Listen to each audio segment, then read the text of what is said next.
سامية شلي أخت ضحية سهام شلي، وضحية الثانية وزوج أختي أحمد صدود، وبنت أختي شهد صدود. تفاصيل القضية ما زالت معناها ماهيش واضحة لا لينا ولا حتى ما نعرفش. بالنسبة للأمن احنا عندنا ثقة فيه وقاعد يخدم في خدمته.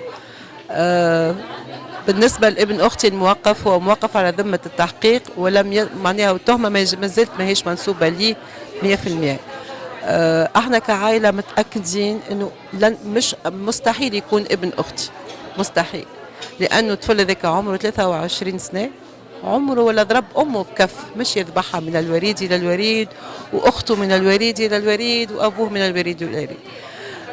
بالنسبة لحاجة جديدة نجم نقولها، اللي خرج على السوشيال ميديا وفي التلفز يقولوا انه ما فماش داعي السرقة. لا، احنا مسوق اختي كله مش موجود، معناها اللي تسلمنا قش نتاع سوق معناها تاع الاسواق اللي هي تشريها هكا نتاع زينة العادية، ومنهم حاجات نتاع بنتها هي معناها اللي تشريهم. لا حول ولا قوة إلا بالله. معناها احنا الحاجة اللي تباهت انه اختي ورجلها ما عندهم حتى نشاطات، لا اجتماعي ولا سياسية ولا علاقات مريبة ولا حتى شيء. علاش يقع ذبحهم بالطريقة العشوائية؟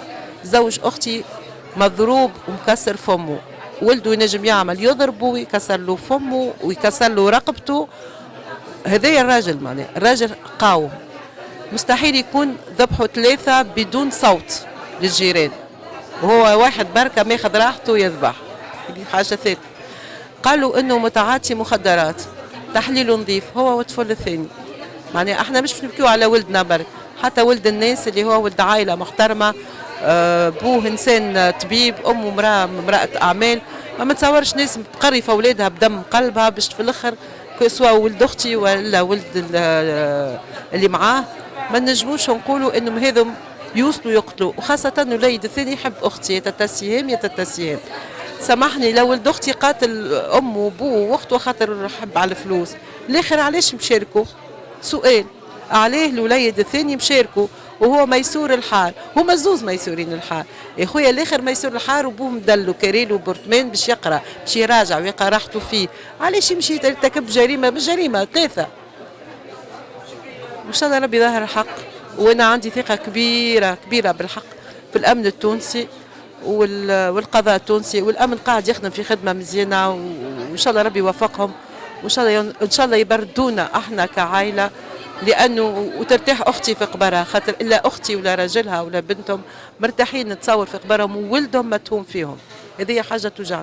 احنا كعائله رانا مستحيل لا الوليد اللي معاه ولا هو، خاطر بشاعة الجريمة وشفنا تصاور وشافوهم التوانسة الكل، مستحيل يكون ابن صلبك. وبصراحة يكفوا شوية، راهو ابنهم أبوه أحمد الصدود وأمه سهام الشلي، ومولود في المستشفى العسكري، وتولد ثموني وقعد فترة باش